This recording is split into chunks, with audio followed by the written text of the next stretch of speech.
Vamos a cambiar de tema. Una baja del 11% registraban hasta hace poco las exportaciones de frutas frescas en la presente temporada. Entre las principales especies afectadas está la uva de mesa, las cerezas, los duraznos. Queremos hablar de este tema que tiene que ver con un motor muy importante en la economía de nuestro país. Es por eso que nos encontramos con el presidente de la Asociación de Exportadores de Fruta de Chile, Ronald Baum. Muchas gracias por acompañarnos, Ronald, acá esta tarde. Gracias por la invitación. Y conocer primero el diagnóstico que ustedes tienen. Yo he hablado de un 11%. ¿Se mantiene esa caída o ha ido creciendo en lo que va esta temporada? Ha habido una variación hacia la alza en términos de que es casi un 16% la baja que hemos tenido en relación a la misma época el año pasado, pero eso no necesariamente es la tendencia. Tenemos todavía por exportar mucha uva de mesa, manzanas, etcétera, etcétera, y eso va a significar, a nuestro juicio, tal vez una baja respecto al año pasado de un 10% aproximadamente. Es lo que tenemos, digamos, perspectiva. Una caída importante de todas maneras. ¿Cuáles son los factores que influyen? ¿Tiene que ver netamente con los fenómenos climáticos o hay otros elementos que también están ahí incidiendo? Bueno, ninguna temporada es igual a la otra. Nosotros todavía tenemos resabio, consecuencias de las heladas de hace 2 años. Hemos tenido lluvias, hemos tenido mucha humedad también en el ambiente. Una primavera muy atípica y bajas temperaturas, lluvia en enero. Recientemente en enero, 23, 24 de enero, fueron bastante intensas, específicamente en el área central. Eso afectó mucho la uva de mesa, algunas variedades un 30, 50% menos, ¿ya? Pero bueno, estamos en una situación bastante difícil desde el punto de vista de tener que recuperarnos de los aluviones en el norte, de las nevazones en el norte también. En Coquimbo tuvimos también hemos tenido problemas de sequía, enfermedades también. Ha habido un conjunto de cosas que nos han complicado la existencia, pero obviamente el agricultor es una persona tremendamente optimista y también saca fuerzas de flaqueza para salir adelante. Claro, al haber menos producción, algunos a lo mejor se ven favorecidos porque los precios suben. Pero ¿qué pasa con los que han perdido todo? ¿Hay también casos de ese estilo? Por supuesto, si uno analiza las cerezas, en cerezas hemos tenido precios en China nunca vistos, pero la baja fue un 30% aproximadamente. Eso significa más de 20 millones de cajas que no salieron y perjudicaron a esos dueños, a los productores. Hay muchos productores medianos, pequeños, y eso pierden todo. Entonces la recuperación no es fácil. O sea, cuando uno habla de promedios, habla de un gran dólar muy elevado, de grandes precios en el exterior, pero también tiene que hablar de cuál es la situación de otros países que también están devaluados, y eso significa que el dólar ahí no surge o no encuentra el mismo beneficio que podemos encontrar en un país más dolarizado. Por lo tanto, esa gente no va a esos países o va menos, y lo que hace el productor y el exportador se va a un país en que tenga mejores precios eventualmente, pero mayor volumen en ese mercado trae como consecuencia menores precios, porque hay una mayor oferta. Es un punto muy importante de aclarar, porque algunos podrían pensar que alza del dólar, eso significa una noticia muy positiva para la exportación, pero eso es para aquellos lugares donde se transa en dólar, pero en otros lugares la moneda se ha ido devaluando también, y eso no genera los mismos niveles de ganancia. Caso específico de Europa, Rusia, Brasil, por ejemplo. Entonces son situaciones que hay que ir manejando. ¿Cuáles son ahora los mercados que sí están en mejor camino? China, Asia en general. Ahora vamos a iniciarla el próximo año, ya cerezas pueden entrar a Corea del Sur, que es una buena noticia. China está comprando prácticamente el 80% de nuestras cerezas. Tenemos que tener mercados alternativos, y en ese sentido, conjuntamente con el ministro de Agricultura, estuvimos en el lanzamiento de las cerezas en Corea del Sur. Por lo tanto, hay una perspectiva interesante en ese sentido. Pero obviamente el tipo de cambio es un factor importante, pero a nuestro juicio no lo es todo. Nosotros creemos que hemos estado hablando de todas las cosas que van incidiendo, ¿verdad? Entonces es muy fácil decir, oye, aquí los exportadores están prácticamente en el Edén. No es así, no es tan así. Nosotros nos gustaría, evidentemente, un tipo de cambio, incluso yo en lo personal pienso un tanto menor, pero más estable. Nosotros hemos tenido 4 años en el gobierno anterior de un dólar bastante bajo, por bajo los 500 pesos, y eso significaba un sacrificio bastante grande, que hay que recuperarlo ahora. Ahora hay que invertir en mucho, hay que invertir en nuevas variedades que viajen mejor, que tengan menos problemas desde el punto de vista climático, variedades que eventualmente tengan evidentemente mejores precios, o vamos a tener que empezar a cubrir la uva de mesa, va a cubrir las cerezas. Las últimas lluvias de enero perjudicaron en un 30-50% algunas variedades de uva de mesa. Eso es un elemento tremendamente complejo para quienes han sido afectados, evidentemente. Claro, ahora, si esta tendencia del dólar se mantiene en esos precios elevados, al menos va a contribuir, por lo menos en un impulso a la actividad en este sector. Sí, pero Chile es un país integrado por muchos más sectores. Evidentemente es preferible tener un desarrollo armónico de un dólar, ya pensemos en 600, 650, pero que se mantenga en el tiempo, cosa que existan, todos los sectores tengan la posibilidad de crecer, de desarrollarse y no tener estos problemas que de repente el cobre se lleva toda la ruralidad a trabajar con ellos, y por otro lado después ahora nosotros tenemos que recuperarlos, ¿ya? Y ya no están todos los espacios para que esa gente pueda entrar a trabajar, volver a trabajar en lo que tenía anteriormente. Por lo tanto, aquí hay que invertir más, a nuestro juicio, en lo que es la ruralidad, para que la gente realmente se quede a trabajar y no haga estas intromisiones así a veces no muy largas. Claro, lo que pasa es que se van moviendo de acuerdo a donde estén ahí los mejores sueldos. Pero eso no, ¿de qué manera irlo mejorando o que siga siendo atractivo de manera más estable en el sector agrícola? Eso básicamente respetando la cultura, teniendo mejores hospitales, teniendo una mejor educación, pagando más, obviamente. Yo creo que el agricultor, el productor, el exportador está disponible a pagar más en la medida que exista estabilidad, porque eso significa también para él posibilidades de invertir más en mejores variedades, con mejores precios, etcétera, etcétera. Pero ahora hay una inestabilidad desde el punto de vista de la movilidad social que yo creo que juega en contra del país, no solamente en contra de nosotros, en contra del país. Pero esa inestabilidad en la movilidad social, ¿qué es lo que finalmente influye en aquello? ¿Tiene que ver lo que recién conversábamos, el tema de los sueldos, de cuán atractivo se hace, o hay otros elementos en juego? Bueno, lo que hablábamos anteriormente, vivienda, salud, educación, ya tener evidentemente que se respete también la esencia misma de la ruralidad, que es un tema también de carácter cultural. Eso se está perdiendo. Hay un tema de soberanía también. O sea, es muy importante. No podemos llegar a pensar que lo que está sucediendo en Europa para mantener la ruralidad subsidian, y son subsidios bastante altos. Nosotros queremos que sea algo natural, y para ser natural hay que invertir en la gente, ¿Y eso lo comprenden, tienen conciencia de aquello los empresarios, los productores, o también usted considera que la autoridad puede contribuir en algo en ese punto? La autoridad fundamentalmente tiene que tener una visión distinta. Nosotros trabajamos en lo político, en lo que es proyección y desarrollo con una visión muy cortoplacista. Cuando tenemos precios del cobre tremendamente altos, los minerales, la tendencia es hacia allá. Ya, y por lo tanto dejando de lado otros sectores, bajando el tipo de cambio. Aquí hay que tener una visión un poquito más estricta desde el punto de vista de querer saber ahora qué es lo que queremos ser de aquí a 20 años y trabajar en esa línea, no trabajar desde el punto de vista de lo que está pasando en el día a día, porque eso no es construir un país. Y en este momento en que está más de capa caída el cobre, ¿sería un buen momento para apostar ya por el sector agrícola derechamente con ese tipo de política? No en un sentido pendular. ¿Ya? Nos vamos de aquí hacia el otro lado, ¿no? Desarrollo armónico, que tanto los minerales como la agricultura tengan posibilidades de crecer al unísono.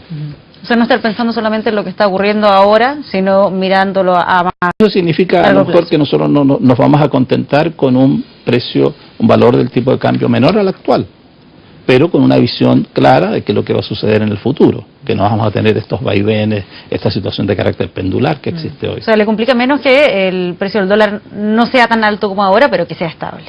Así es. Y eso ya les da mayor seguridad. Así es. Ahora, en lo que se refiere a abrir otros mercados, entiendo que estuvo también la asociación visitando China, Corea del Sur. ¿Se está concretando también ahí otras aperturas? Estamos efectivamente en China. Nosotros tenemos ya prácticamente listo la entrada de los nectarines. Entraron las paltas el año pasado. Están entrando las cerezas ya a partir del próximo año en Corea del Sur. Tenemos muchas inversiones de ese tipo que son tremendamente eficientes desde el punto de vista de abrir China para un producto chileno. Es una cuestión bastante compleja de hacer. Lo estamos haciendo muy bien con las autoridades, el Servicio Agrícola y Ganadero, la Direcon, los ministerios, los embajadores. Se está trabajando bastante bien en ese sentido y estamos bastante contentos. O sea, abrir esos mercados en un lapso de 3 años es algo muy interesante. Sí, ¿y qué pasa con Estados Unidos? Que en el momento en que el dólar está arriba, me imagino que también es una alternativa atractiva de mirar. Leía que el director de ProChile está buscando ahí algunas otras opciones para abrir mercados. ¿Notan ustedes que se está avanzando con más fuerza hacia Estados Unidos o todavía falta? Estados Unidos yo creo que es un tema interesante desde el punto de vista que está todo abierto. Hay facilidades para ingresar con prácticamente todos los productos. Hay un problema de que Chile se preocupa un poco más en lo que es invertir en promoción e imagen país. Ahí nosotros estamos muy fuera de foco desde el punto de vista de nuestros competidores. Nueva Zelanda tiene una imagen pero impresionante. Basta decir que este vaso proviene de Nueva Zelanda y ya tiene un precio superior. En el caso de Perú está invirtiendo en imagen mucho más que nosotros, y eso es muy importante y son constantes.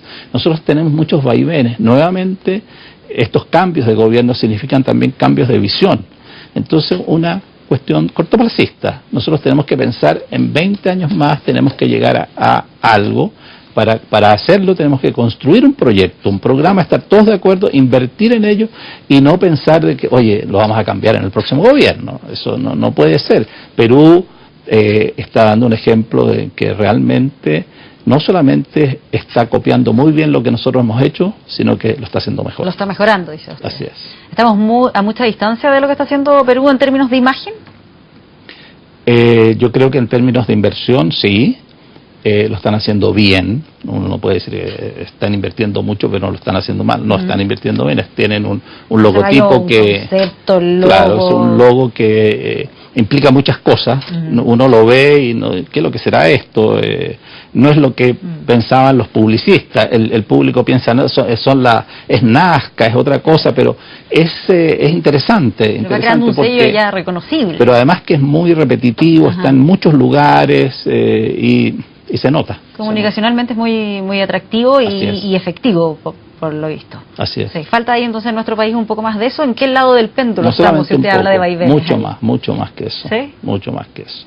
O sea, que yo creo que hacemos mucho con lo que tenemos, con lo poco que tenemos, pero por lo menos lo que está haciendo ProChile, fondos del Ministerio de Agricultura, tiene que duplicarse, porque eso hace, por ejemplo, Estados Unidos, si nosotros invirtiésemos en promoción, es muy probable que podamos duplicar las ventas que tenemos a Estados Unidos en varios productos, porque el mercado todavía lo aguanta. O sea, es un mercado bastante, potencialmente muy bueno todavía.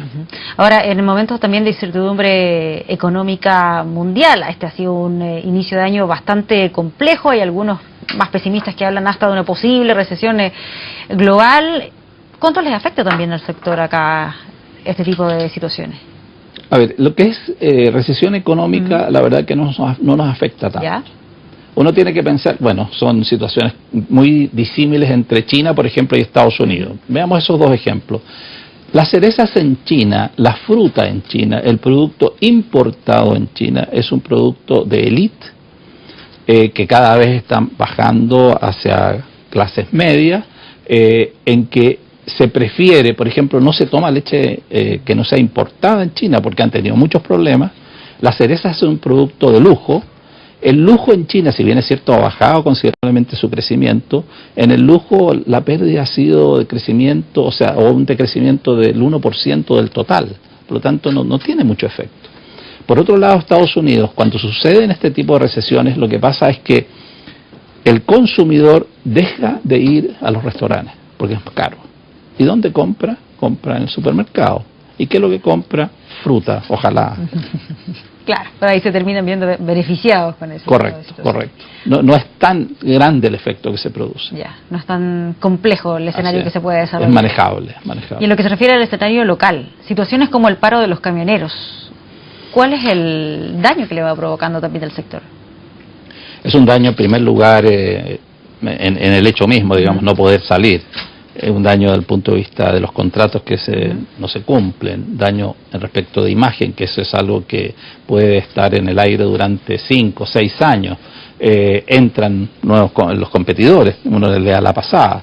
Ahora acabamos de tener este paro de los camioneros, que en lo personal lo entiendo perfectamente. Es lo que quería preguntar, el tema de fondo que ellos plantean, alza de peaje 300%, ¿comparte la demanda? Es absolutamente comprensible que lo hagan. Yo creo que ahí ha habido un error garrafal en lo que es las concesiones, en que han permitido en primer lugar que tengan beneficios superiores al resto, por ejemplo lo que es el alza de los peajes, que todos los años suben un 2 o 3 puntos adicionales, que esas cuestiones yo creo que para la gente es incomprensible, y además que tengan en las horas punta los camioneros, en que ellos no tienen horas puntas, o sea, ellos trabajan constantemente, los barcos no tienen horas punta, no es que no podemos ir a Chile porque hay horas punta, no.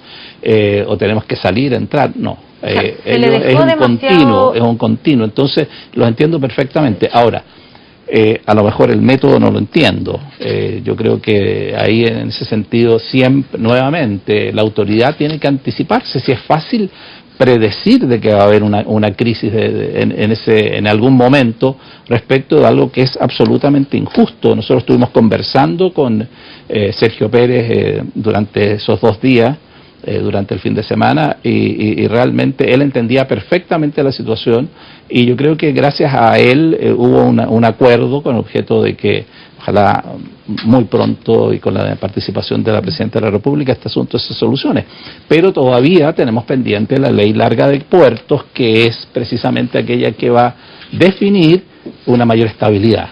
Y eso todavía, a pesar de haber sido un compromiso firmado por 3 ministros de este gobierno, no hemos tenido todavía ninguna acción tendiente a lograrlo. Me queda ahí una duda con lo que usted planteaba. ¿Considera que a las concesionarias se le dejó demasiada flexibilidad en los contratos, demasiado margen de acción, que están actuando de manera abusiva como plantean los camioneros? ¿Usted lo ha dicho? Los camioneros lo planteaban así, políticas abusivas. ¿Lo comparte? Yo no sé si sea un abuso que haya sido permitido por la autoridad de ese momento. Yo creo que no se pensó que podía suceder eso. A pesar yo que en lo personal creo que en los fines de semana, cuando la gente sale a disfrutar, cuando la gente de clase media que saca su auto el sábado y domingo, se le coloque un impuesto adicional, lo encuentro absolutamente injusto. Yo creo que todos deberíamos pagar por igual, pero algo bastante más bajo. O por último, los autos más grandes paguen más. Pero si uno va hacia la playa, ve 90% auto mediano, pequeño, es gente que está saliendo a lo mejor esos días a la playa.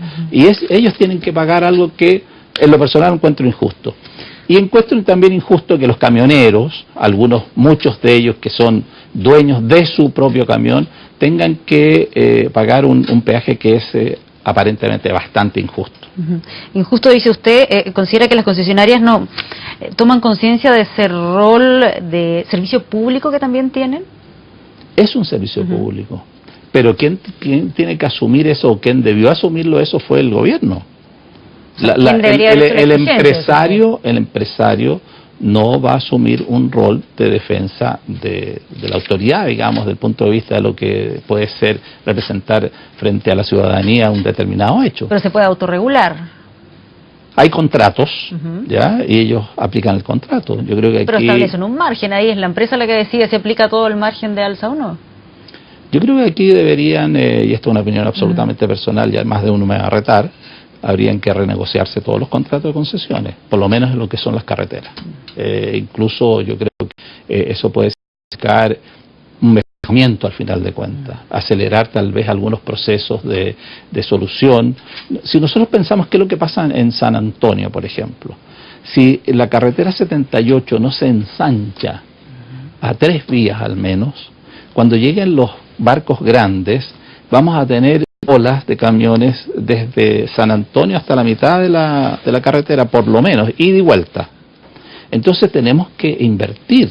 obviamente, y para eso hay que trabajar desde el punto de vista, reitero, con esta visión de largo plazo, y también diciendo a las concesionarias, señores, estamos en una situación compleja, busquemos soluciones entre ambos. Si aquí ustedes han estado ganando, el gobierno también ha estado ganando, la ciudadanía ha estado ganando. Si tenemos mejores carreteras, eso es evidente, ya le hace bien al país, pero hay situaciones que hay que afrontarlas ahora.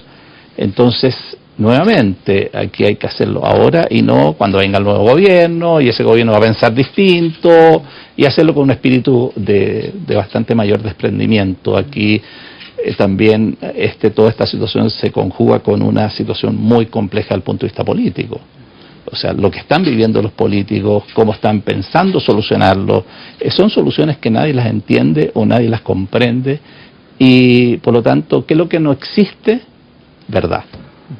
Y todo el mundo piensa que hay mucha mentira, y eso hay que solucionarlo, si no este país no va a poder realmente superar esta crisis. Esta es una crisis muy profunda que no se le ha dado todavía toda la dimensión que le corresponde. Esta crisis de desconfianza. Así es. Muchas gracias por acompañarnos acá esta tarde. Gracias por la invitación. Espero que mejoren ahí las cifras. Nos vamos a una pausa y ya regresamos con más informaciones.